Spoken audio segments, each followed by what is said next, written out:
Welcome back to Dano Does Things. Some weeks are a struggle, even more so lately. This week was a struggle for me, so I have given myself permission to take it easy and recreate my very first needle felting video. I made this mushroom a year ago and have since learned a lot about felting. I still hold a place in my heart for this wonky mushroom, but I think we can really improve on what we have, and you can learn from my wisdom. Honestly, the biggest difference is going to come from supplies. The first one is made from big box store pre-packaged wool roving and is super scratchy and not nice to work with. This wool I got from a local wool shop, and the small jump in price is so worth the huge jump in quality.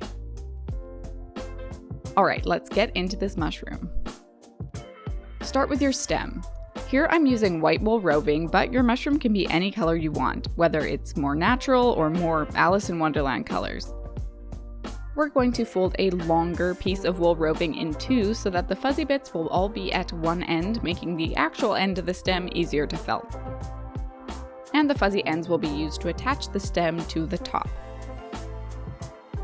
Of course, felting really compacts and condenses your wool, so you'll need more than you may think. I don't have an exact measurement on wool shrinkage, perhaps a test for another time, but as you felt, you'll get more of a feel for the wool you're using and how much it compacts. In the meantime, don't be afraid to add more wool once you've started felting and have a better idea of the size you want. A bigger piece like this may seem impossible to felt at first, but you just need to start poking and it'll start coming together. Since we are making a rounded stem, continue to rotate your stem as you felt so that you aren't making one side really flat. Also, the bane of my filming existence, but a good technique for felting, you want to keep your felting needle perpendicular to your wool and felt straight up and down. This brings the fibers together more easily and prevents needle breaking. Another tip, for my first mushroom I used a single needle, the one with the purple end to the right of my screen, but to make your felting quicker, which can make it more enjoyable, I like to use a multi-needle, basically a pen case with many needles in it, in this case 3. The one I have here, you can remove the needles and have either 1, 2, or 3 going at a time, depending if you're trying to quickly felt a large area or if you're working on small details. So if you're debating on whether to get a single needle or multi-needle for your first, I recommend getting an adjustable one. Best of both worlds. Now for the stem here, just keep felting, moving your project around to keep it nice and round.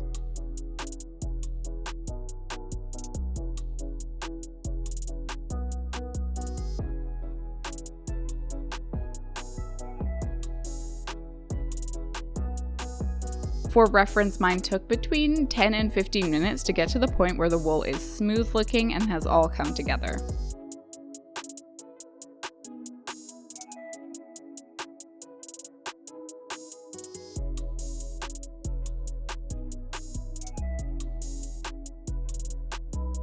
Watch out for your tripod because it is time to start on the mushroom top. I am going with classic red, but literally any color could look really cool. This one has a sort of mottled red and orange look, which makes it look really interesting. At least I think.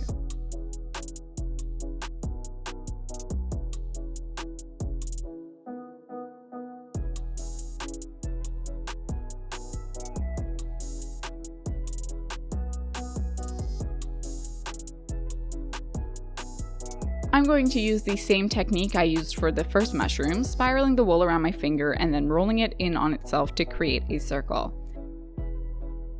Then we flatten that down and start felting.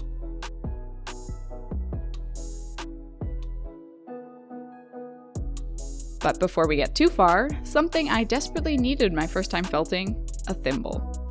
For when you have to hold the wool in place and felt close by, a thimble is a godsend. As I started felting, I realized I wanted the mushroom a bit thicker, so I added some more red wool. Making your adjustments earlier on will help make blending the two sections of wool together easier. Alright, keep on felting, making sure to felt the edges inward as well to avoid the very thin and wispy edges like I had in my first mushroom.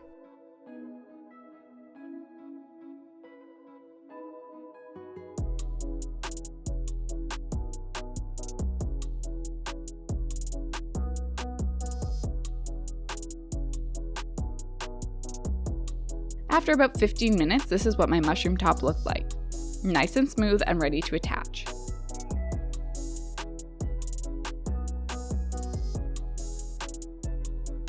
You can now give it a bit of a more mushroom shape by gently pushing up the middle with your fingers.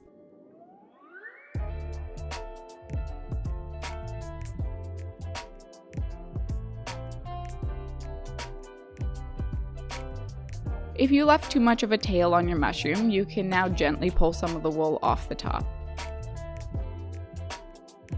Notice we are now in the gentle phase of felting as opposed to the violent stabbing phase we were in previously. A reminder, don't cut these edges. Cut edges of wool are so much harder to felt and incorporate.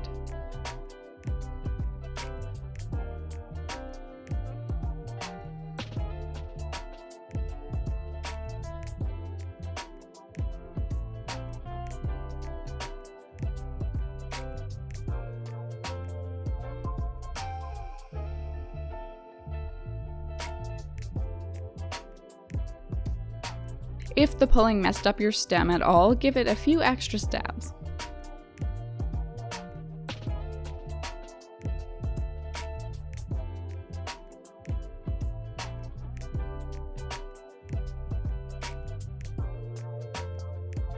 Now it's time to finally attach our two pieces and for my hand to almost entirely block half of the process.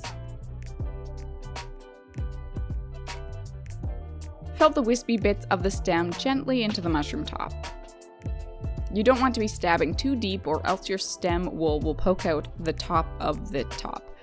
The gentle felting may take longer, but it'll be worth it not to have to redo the top.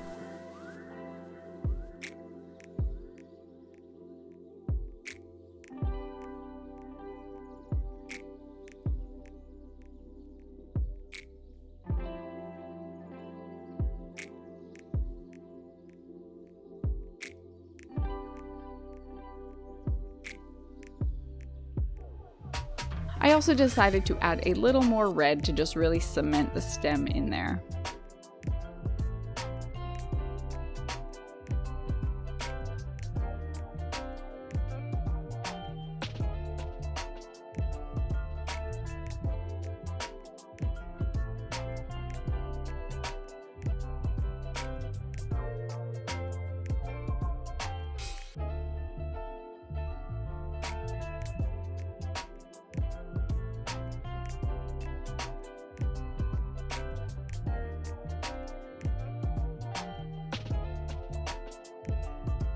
It's time for final touches, trimming a few wispy bits here and there or felting in any egregious strays.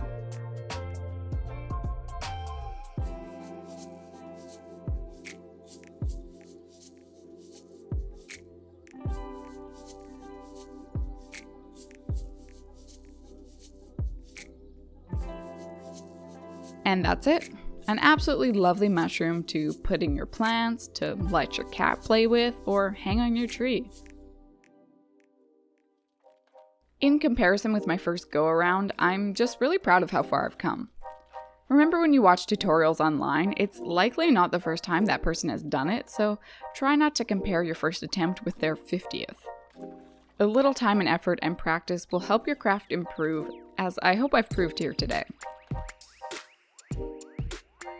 Stick with it and happy crafting. Thanks for watching, and we'll see you next week.